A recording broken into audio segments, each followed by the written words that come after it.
Hi guys, it's your favorite IKEA man back to talk about color.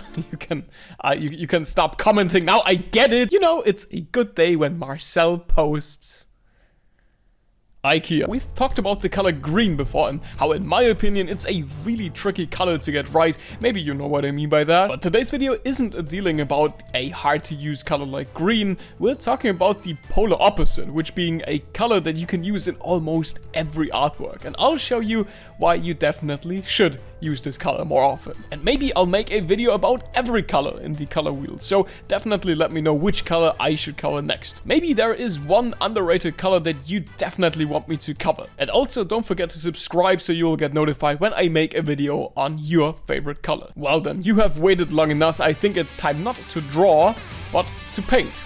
Like a sir.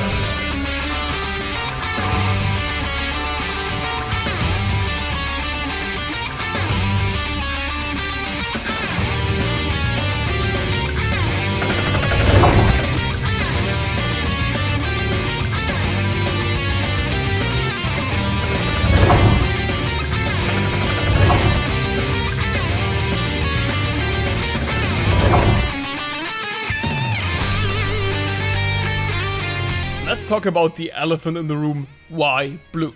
Well, let's start with a simple question. First of all, which color do you think shadows usually have? This is a no-brainer to most people because most artists would just take the base color and then pick a darker shade for the shadows. This approach is completely reasonable, most people would agree here, but if you were to compare this to real life, things might look a bit different than you would first expect. For some reason, this is something I always notice when I'm on the road, but I think you can clearly tell that these shadows here actually have a slight blue tint to them. The best way to tell is always to look at something neutral, like something white. This is where it's the most obvious what hue the shadow actually has. But IKEA! I hear you say. I've used blue in my artwork and it doesn't look good at all. And yeah, okay, I'll quickly show you how you can add colored shadows a bit more believably.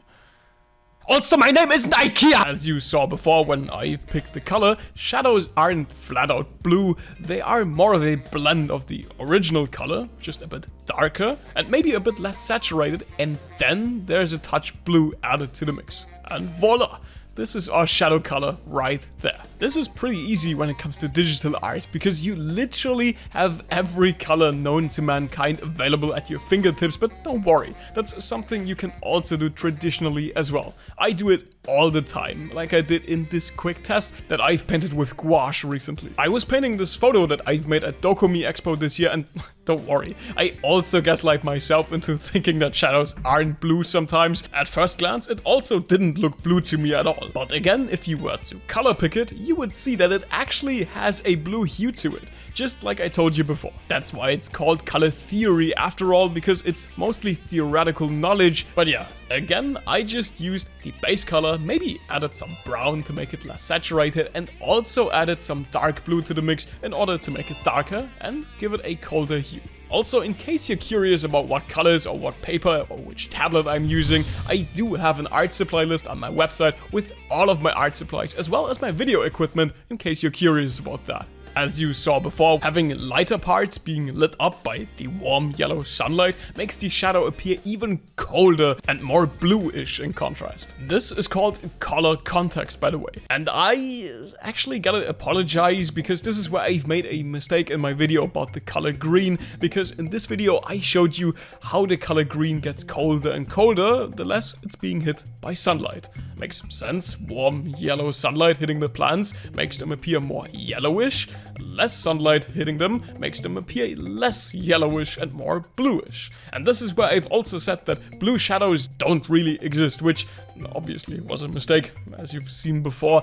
Colored shadows are very much a thing, and I thought about cutting that part out of the video, but I didn't want it to look like I wanted to hide from my own mistakes. I wanted to admit it first in case someone was misinformed before I'm cutting it out. Just don't be surprised if you click this video and this part is suddenly missing from it. So yeah, just like other phenomena like subsurface scattering, blue shadows are very common and are now something you will notice from now on in daily life.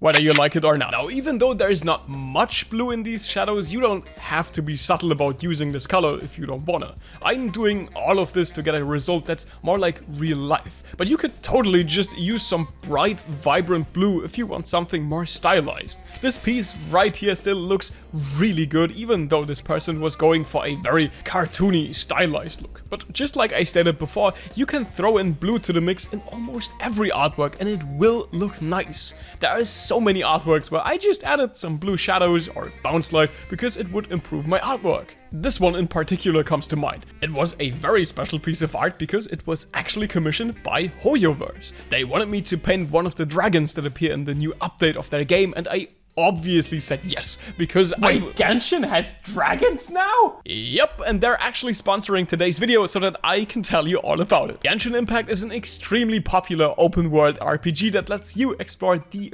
breathtaking world of Teviot, which, yes, looks awesome. Character design and graphics are also top-notch in this game, and right now they are adding a new region in the latest update called Natlan, which is home to the new dragon species in Genshin Impact. Again, that's why I got to paint this cute little dragon here. It's one of the new designs that got showcased in the previews, and I got to pick which one I wanted to make an artwork of. I like all of their designs, especially the Earth Dragon also looked pretty cute, but to be honest, I just really like the design of the Green Dragon the most. I actually referenced a scene from the trailer for this artwork where it looks like the Green Dragon really has a sweet tooth. So I got to paint that one, and I'm very glad the artwork was so well received. What do you think? But there are not only dragons added to the game, there are also a bunch of new characters for you to play. Genshin Impact is completely free, by the way. You can get it on mobile, on PC, and even on consoles if you want to play it on your TV. There are lots of special bonuses, like this gift code that you could use until the 30th of October. You can also get a 5-star character of your choice for each anniversary version, 10 times intertwined fate until the 18th of September, and until the end of version 5.0, you'll receive 1,600 Primo Gems and lots of other cool stuff. The new region Natlan is now available. Download the game and explore the world with the new dragons and characters. Okay, now back on track. So the next time someone asks you which color shadows usually have,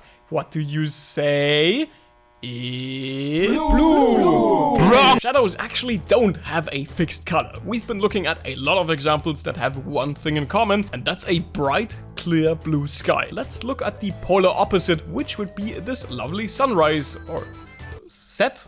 I'm not quite sure. So let's check the shadows here, and the shadows here obviously aren't blue, they are more of a warm orange hue. So the correct answer would be shadow doesn't have a fixed color. It's always depending on the surroundings.